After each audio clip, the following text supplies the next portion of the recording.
On a quand même affaire à une séquence aussi où non seulement la distinction civile et militaire n'a pas lieu d'être, mais qu'en plus, même derrière le succès et le caractère spectaculaire de l'opération des renseignements israéliens autour des beepers, il y a eu un débat autour des victimes civiles que ça a provoqué et la terreur que ça représente auprès des civils libanais aujourd'hui.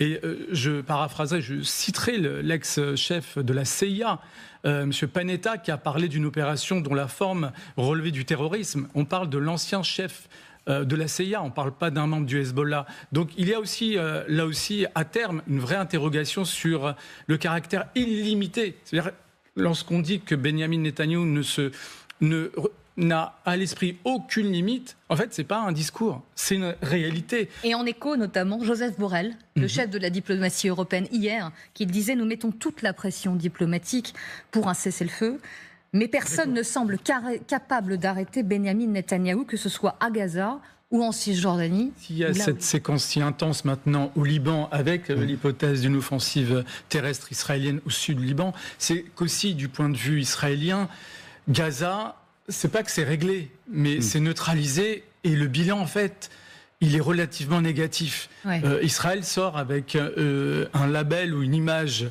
internationale catastrophique. Il suffit au sein même de sa population aussi, parce qu'une population israélienne très remontée quant au sort des otages aussi. Oui, sur les otages, vous avez raison. Mais moi, j'ai à l'esprit plutôt l'image de l'Assemblée générale des Nations Unies hier, où on avait un Premier ministre israélien, encore une fois officiellement à la tête d'une démocratie, mais face à une salle quasiment vide. Il a été suite à ses propos, en effet. Ouais. Des soutiens de l'ambassade d'Israël pour l'applaudir au premier étage. Mais sinon, vous aviez les diplomates des Nations Unies et beaucoup d'ambassadeurs de la communauté internationale qui sont sortis. Et ça, on n'a pas véritablement de précédent pour un régime démocratique ou présumé comme tel.